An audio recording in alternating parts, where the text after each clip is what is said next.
Hi everyone, welcome to part 3 of our Gmail automation series with n8n. Today, we are going to manage emails labeled awaiting reply and keep your inbox fully organized.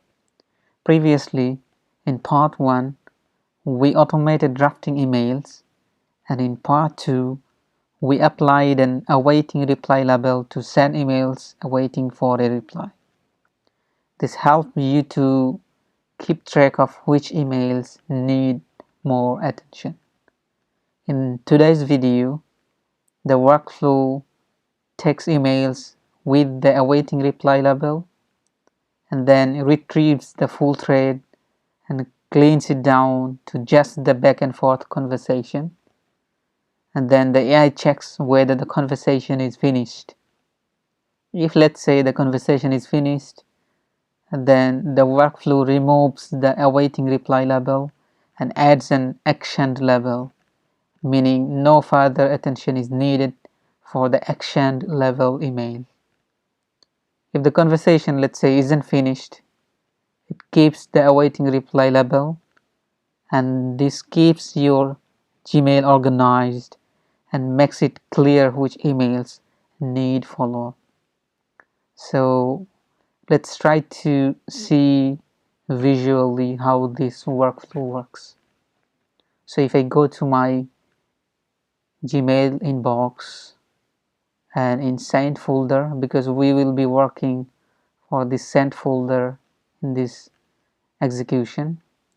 So as you can see, I'm in the sent folder and both of the emails here label as awaiting reply, which means currently the last email sent was from you, let's say from me now, which means I'm waiting for the reply as the system says.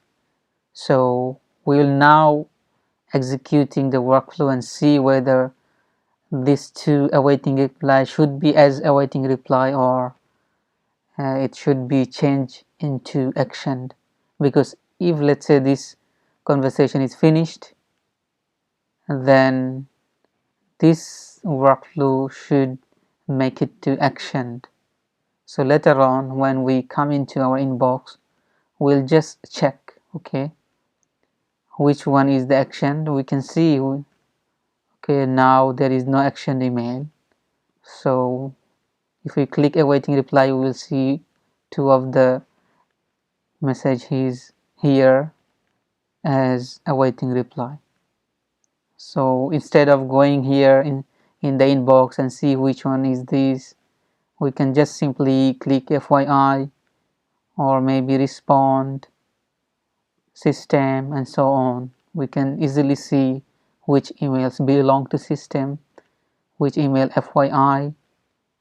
So we can easily track every email by using these labels. Okay, so let's try to see now the send email awaiting and what this workflow does here. So let's execute the workflow and see the result.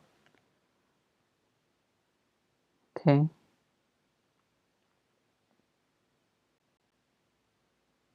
Okay, the first email. Okay, it's done. This is the second email. Okay, so let's see if there is any changes happen. Yes, we can see the second email label as action, which means the conversation is finished. Alright, thank you. Happy to see you tomorrow. That means the conversation is finished.